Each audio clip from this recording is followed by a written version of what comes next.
तो आज से 15 साल पहले जाएंगे तो देखेंगे कि भारत अपने यूज के लिए जितने भी डिफेंस के इक्विपमेंट थे उनके लिए वो दूसरे देशों पर निर्भर करता था, खासकर मिसाइल, फाइटर जेट और बहुत सारे छोटे बड़े उपकरण। लेकिन इन 15 सालों में भारत ने जो कारनामा किया है उससे पूरी दुनिया चौंक गई है, क्योंकि भारत ने अपने डिफेंस इंडस्ट्री की पूरी काया पलट करके रख दी है। चाहे वो हमारी वायुसेना के लिए फाइटर जेट का निर्माण हो, चाहे हमारी नौसेना के लिए युद्धपोत का निर्माण हो, चाहे हमारी किसी भी सेना के लिए किसी भी डिफेंस इक्विपमेंट का निर्माण हो, हर एक मोर्चे पर भारत एक बड़ा मैन्युफैक्चरिंग पावर हाउस बनकर सामने आया है। लेकिन ये सब तो ऐसे हथियार हैं जिनमें भारत अब बेहतर काम कर रहा है। लेकिन एक ऐसा भी डिफेंस वेपन है, एक ऐसा भी हथियार है जिसे बनाने में भारत ने महारत हासिल कर ली है। जी हाँ, यकीन मानिए, आज भारत मिसाइल बनाने में इतना आत्मनिर्भर हो गया है कि आज भारत अपने देश में स्वतः ऐसी मिसाइलें बनाती है जो वर्ल्ड क्लास होती हैं। पूरी दुनिया में इसकी लोहा मानी जाती है।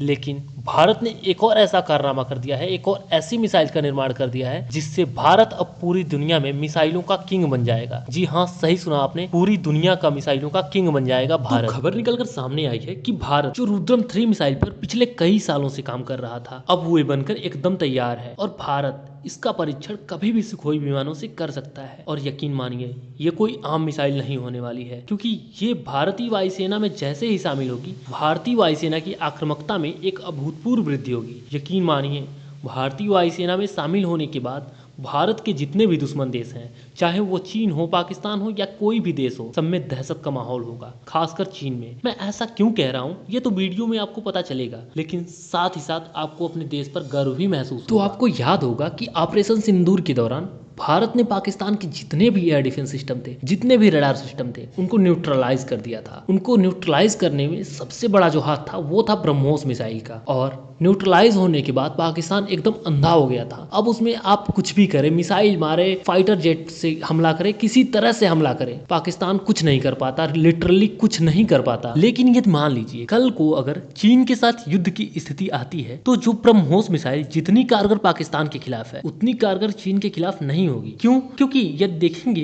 कि चीन की जितनी भी सीमाएं भारत से मिलती हैं, वे सारी पहाड़ी इलाकों में है, जहां चीन ने अपने रडार सिस्टम बैठा के रखे हैं, डिफेंस सिस्टम बैठा के रखे हैं, और उनको ढूंढना पहाड़ी इलाकों में काफी मुश्किल होगा, जिसकी वजह से ब्रह्मोस मिसाइल उतना कारगर साबित नहीं होगी। लेकिन भारत ने जो रुद्रम 3 मिसाइल को बनाया है, वह चीनी वायुसेना के लिए काल बनकर सामने आए, क्योंकि रुद्रम 3 मिसाइल का जो मैकेनिज्म है, वह जीपीएस के जरिए, सैटेलाइट के जरिए उनके डिफेंस सिस्टम को और उनके रडार सिस्टम को तो ढूंढेगा ही, साथ में ये मिसाइल उनके रडारों से निकलने वाली जो रेडियो तरंगे होती हैं, जिनसे वे डिफेंस सिस्टम हवा में उड़ने वाले विमानों को ट्रैक करते हैं, ये मिसाइल उन तरंगों का पीछा करके उन डिफेंस सिस्टम को, उन रडार सिस्टम को ध्वस्त कर देती है। और तो और इस मिसाइल की जो रेंज होने वाली है वो 500 किलोमीटर से लेके 600 किलोमीटर तक होने वाली है। और स्पीड की बात करें, जो इस मिसाइल को सबसे खतरनाक बनाती है वो है 5 मैक, यानी आवाज की गति से 5 गुना तेज। लेकिन कई एक्सपर्ट का तो ये मानना है कि ये मिसाइल हाइपरसोनिक स्पीड से उड़ेगी, यानी आवाज की गति से 5 गुना से भी तेज।